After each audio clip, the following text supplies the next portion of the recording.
Good morning, students. In the part 1 of this chapter, we studied what is in the interior of the earth. We studied about that there are 3 layers inside the earth, and 3 layers are crust, mantle, core, and we also studied about that the crust is the thinnest layer of the earth. We also came to know about the continental crust and oceanic crust. So now today we will study the main mineral constituents of these crust. So let's see. आज हम ये देखेंगे कि हमारी continental crust और oceanic crust किन चीजों से मिलकर बनी है. The main mineral constituents of the continental mass are silica and alumina.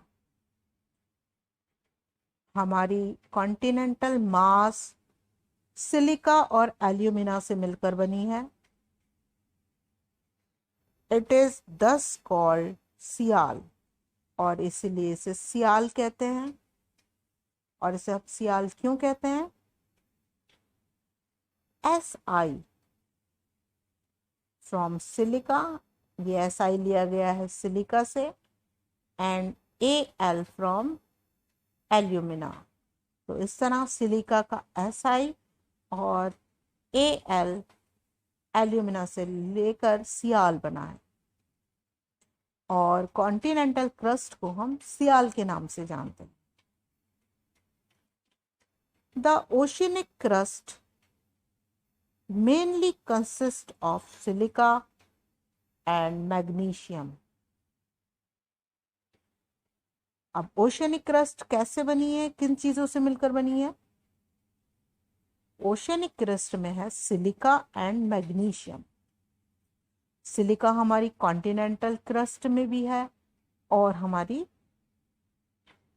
Oceanic crust में भी है, लेकिन एल्यूमिना की जगह पर यहाँ पर मैग्नीशियम है. इट इज देयरफॉर कॉल्ड सीमा, और इसीलिए इसे हम सीमा के नाम से जानते हैं. और ये सीमा कहाँ से आया है? Si from silica and Ma from magnesium. Silica का Si और मैग्नीशियम का Ma मिलकर सीमा बना है. तो इस तरह हमने देखा कि हमारी कॉन्टिनेंटल क्रस्ट को हम सियाल बोलते हैं और हमारी ओशियनिक क्रस्ट को हम सीमा के नाम से जानते हैं.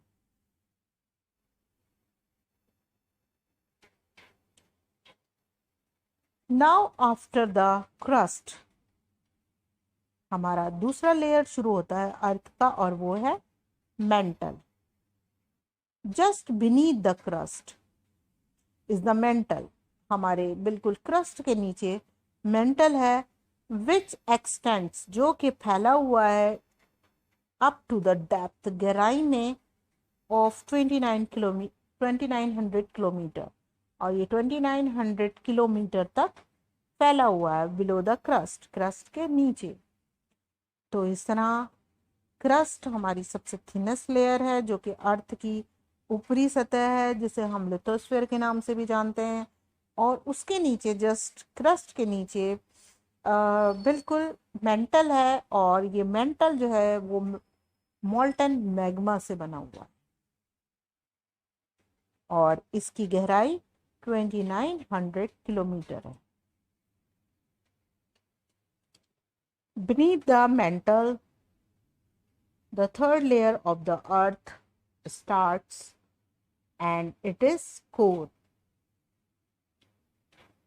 The innermost layer is the core with a radius of about 3500 kilometre. जो हमारी अर्थ की इनर मोस्ट यानी सबसे अंदर की लेयर है उसे हम कोर कहते हैं और इसका रेडियस 3500 किलोमीटर है। It is mainly made up of निकल एंड आयरन, और ये मेनली निकल और आयरन से मिलकर बनी है। एंड इज कॉल्ड नीफे, और इसे हम नीफे के नाम से जानते हैं। ये नीफे वर्ड किधर से आया है, वी विल सी। एन आई निकल से लिया गया है और एफ ई फेरस से लिया गया है। Ferrous is the another name of iron. It is the scientific name of iron. The central core has very high temperature, और जो हमारा सेंट्रल कोर है उसका टेम्परेचर बहुत ज़्यादा हाई रहता है, एंड प्रेशर, और यहाँ पर बहुत ज़्यादा प्रेशर बना रहता है। सो स्टूडेंट्स, इस तरह हमने देखा कि हमारी अर्थ की 3 लेयर्स हैं, क्रस्ट, मेंटल एंड कोर। और हमारी जो कॉन्टिनेंटल क्रस्ट है उसे हम सियाल कहते हैं, और जो ओशियानिक क्रस्ट है उसे हम सीमा के नाम से जानते हैं, और हम जो हमारी 3rd लेयर है अर्थ की कोर, उसे हम नीफे के नाम से जानते हैं। So these are the facts to which you have to remember. So with this, we have finished our part number 2, and in the part 3, we will study about the rocks and minerals.